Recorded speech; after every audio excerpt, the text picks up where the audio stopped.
ही मुंहिंजी ज़िंदगी जो यादगार ड्रामो आहे जंहिंजो पूरो स्पेल जेको आहे वो बरसात में गुज़री रहियो आहे। न त थोरी घणी कॾहिं कॾहिं अचानक बरसाति थींदी आहे ऐं उन खां पोइ वरी बंदि थी वेंदी आहे, पर हिन में त तक़रीबन कंटिन्यू असांजा सभु सीन बरसाति में थिया आहिनि। तव्हां हीअं ॾिसी सघो था केतिरी बरसाति थी रही आहे।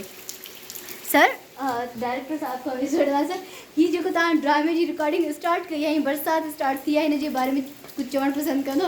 भाई ॾिसण में त ॾाढी भली आहे, पर असांखे ॾाढो परेशान कयो अथसि हे आर्टिस्टनि जो अचणु वञणु, ॿियो बिजली जो वञणु, ऐं हुन में राति जो मच्छर, ॾींहं जो मक्खियूं, असांखे ॾाढो डिस्टर्ब कयो आहे बरसाति। अलाह न अच्छा, तव्हांखे कॾहिं कॾहिं ईअं लॻे थो त हेतिरी घणी रहमत बसण जो हिते को माण्हू जो न आहे जेको हिन बरसाति जो कारण हुजे, अहिड़ो को माण्हू हुन में हिकिड़ो ॿ माण्हू आहे, हिन जे मूंखे पहिरीं शक आहे। सर इशारो केॾे थो वञे? भट्टी साहब उथी वियो, पंहिंजो चेहरो मुबारक ॾेखारिजो। हेलो दोस्तों, अस्सलाम वालेकुम। मां आहियां तव्हांजो पंहिंजो यादगार दोस्त इस्माइल कटिंदो ला त असांजो जेको स्पेल आहे ज़ोरी न भट्टी साहब रखरायो हुयो।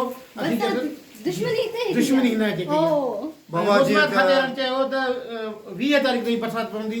भट्टी साहब चयो न बाबा ये भट्टी साहब चयो त 20 तारीख़ ते रिकॉर्डिंग बि करणी आहे। रिकॉर्डिंग बि करणी। बाबा जीअं भट्टाई साहब जो शहर आहे त ततीअ काय काने वेल वेण जी मतां थियूं था पैर न रसी प्रिय जो लही प्रिय जो अर्ज़ करण जो मतिलबु इहो आहे त तव्हांखे पिरी मिली वियो?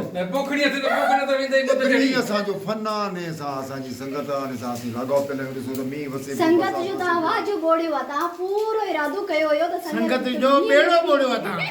रिमशान मूंखे जे बंदूक हुजे न त बस छा लफ्ज़ मतलब डैश डैश ऐं हुन में कारतूस न